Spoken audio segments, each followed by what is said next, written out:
అధ్యక్ష, గౌరవ ముఖ్యమంత్రి గారు సుదీర్ఘంగా వారు ఇచ్చినటువంటి జవాబు అందరినీ కూడా సంతృప్తిపరిచింది. ఇదే విషయాలను కూడా నాతో పాటు అందరూ కూడా వ్యక్తపరిచినారు. గవర్నర్ ప్రసంగంలో ఏదైతే ప్రస్తావించినారో అవన్నీ కూడా చెప్పారు.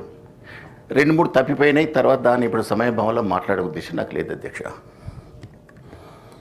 గౌరవ ముఖ్యమంత్రి గారు యంగ్ అండ్ డైనమిక్, తర్వాత ఈజ్ వెరీ ష్రూడ్ పాలిటీషియన్, సూక్ష్మగ్రహీత. కొద్ది కాలం లోపలనే తెలంగాణ యొక్క గత చరిత్ర, రాబోయే దశాబ్దం లోపల తెలంగాణ ఎట్టుండాలనే దానికి పర్ఫెక్ట్గా ఒక స్క్రిప్ట్ తయారు చేసుకున్నారు అధ్యక్ష. అది వీ హ్యావ్ టు అప్రిసియేట్.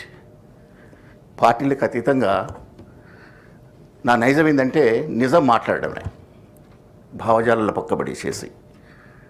అయితే ఇక్కడ కొన్ని నిజాలు కూడా మనం చెప్పుకోవాల్సి ఉంది అధ్యక్ష. అది తర్వాత మర్చిపోతే మొదటి చెప్తున్నాను. ఇప్పుడు ఔటర్ రింగ్ రోడ్డు క్రెడిట్ వచ్చేసి మన నగరానికి మణిహారం లెక్క దానికి బాధ్యులు ఏంటంటే స్వర్గీయ రాజశేఖర రెడ్డి గారు. అదేవిధంగా మన తెలంగాణకు రీజనల్ రింగ్ రోడ్ కూడా మన గౌరవ ముఖ్యమంత్రి టెన్యూర్ లోపలనే రావాలి. అది ఎప్పటికీ చేతుల్లో ఉండిపోతుంది. దానివల్ల మన రాష్ట్ర పరిధి తక్కువైనప్పుడు కూడా మన భాగ్యం ఏంటంటే మన భాగ్యనగరం. ఇక్కడ ఉన్నటువంటి వసతులు కావచ్చు, వాతావరణం కావచ్చు, అవైలబిలిటీ ఆఫ్ ది స్పేస్ కూడా ఏదంటే చేసుకుంటేందుకు అవకాశం ఉంది అధ్యక్ష. మనకు అది between outer ring road and regional ring road మధ్య కొన్ని లక్షల ఎకరాలు వస్తుంది.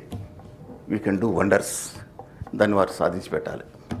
ఇంకోటి విషయం అధ్యక్ష, ఇప్పుడు మనకు ఉన్నటువంటి ఆర్థిక పరిస్థితి, గత ప్రభుత్వము ఇష్టారాజ్యంగా ఎవరు అడగనివి తోచిన విధంగా కూడా పథకాలు ప్రకటించేసి తెలంగాణ రాష్ట్రం ఏర్పడేది ఎంతో ధనిక రాష్ట్రం అనుకున్న దాన్ని అప్పుల కూబులకు దింపించారు. అది ఫ్యాక్ట్, అది అందరికీ తెలుసు. అది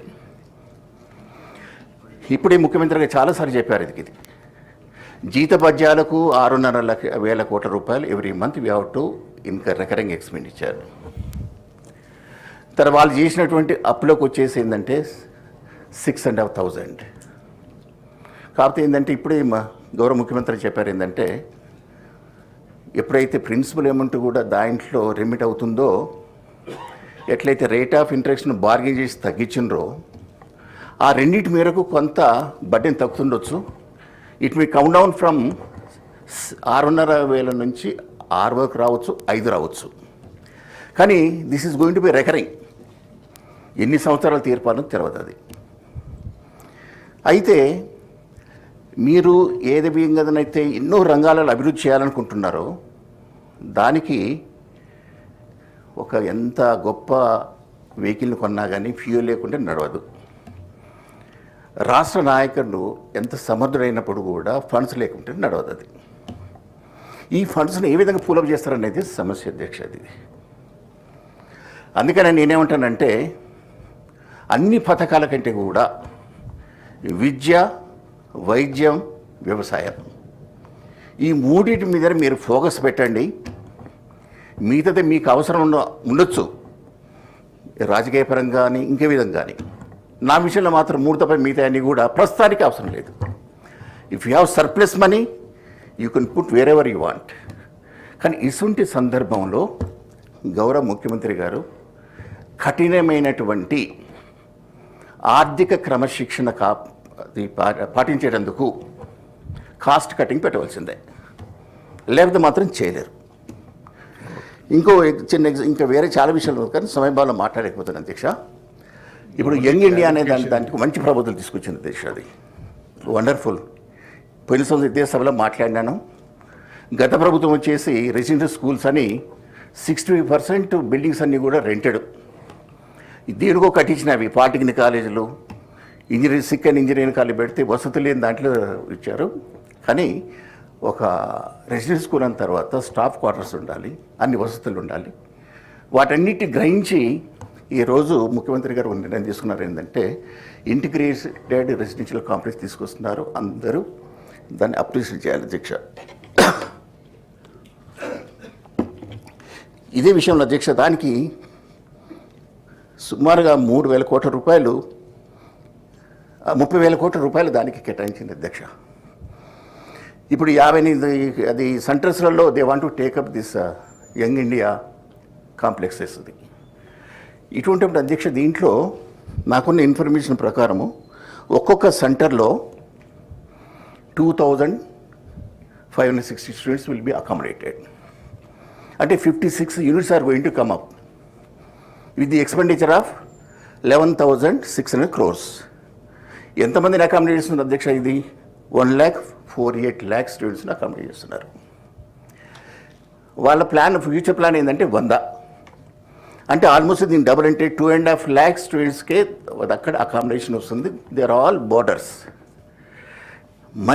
మరి ప్రభుత్వ రంగంలో ఉన్నటువంటి స్కూళ్ళ సంఖ్య ఎంత అధ్యక్ష అంటే 29,550 స్కూల్స్ ఉన్నాయి అధ్యక్ష. దాంట్లో ఎన్రోల్మెంటు చాలా పడిపోతుందని గౌరవ ముఖ్యమంత్రి చాలాసార్లు అన్నారు. దీనికి కారణాలు ఏంది వెతకండి అని. మరి ఇటువంటిప్పుడు ఏమవుతుందంటే దానికి నేను ఒక చిన్న సలహా ఇస్తాను తమరి ద్వారా. రెసిడెన్షియల్ స్కూల్స్ ఎంత డెవలప్మెంట్ చేసినప్పుడు కూడా దాని ఫీడింగ్ క్లాసెస్ అంతా ఇక్కడే. తర్వాత మనకు ఉన్నటువంటి ఎన్రోల్మెంట్లో ఆన్ రోల్స్ ఉన్నటువంటి సంఖ్యను చూసుకుంటే నాట్ ఈవెన్ 10% ఇది రెసిడెన్షియల్ స్కూల్లో. మిగతా 90% అంతా కూడా గవర్నమెంట్ స్కూల్లో ఉండవలసిందే. Though enrolment is very much less comparing to the private sector. మరి అటువంటి విద్యా సంస్థలకు గత ప్రభుత్వం వచ్చేసి మన ఊరు మనబడి అని 3,000 అది కోట్ల రూపాయలు బడ్జెట్ పెట్టారు అధ్యక్ష. 900 రిలీజ్ చేశారు, మిగతా వదిలిపెట్టేస్తున్నారు. ఇప్పటికి కూడా అక్కడ స్టాండర్డ్స్ లేకపోవడానికి కారణం మీరు టీచర్స్ రిక్రూట్ చేసినారు, ఉద్యోగాలు కల్పించినారు, everybody is happy. But recruit అయినటువంటి teachers to execute exercise the duties, వాళ్ళకు ఉన్నటువంటి ఎఫిషియన్సీని ప్రొఫెషన్స్ని ఎగ్జిక్యూట్ చేసేందుకు అక్కడ అట్మాస్ఫియర్ సరిగ్గా లేదు అధ్యక్ష. అందుకని ఎన్విరాన్మెంట్ తగ్గుతుంది. కాబట్టి ఈ ఇంటిగ్రేటెడ్ స్కూల్స్కి కేటాయించినటువంటి ఫండ్స్లలో కొంత గవర్నమెంట్ స్కూల్స్ కేటాయించేసండి. దానివల్ల ఏమవుతుందంటే first start with the compound wall. Without compound wall లేకుండా, వితౌట్ గేట్స్ లేకుండా, వితౌట్ వాచ్మెన్ లేకుంటే stray animals like dogs, pigs, donkeys are roaming in the school campus.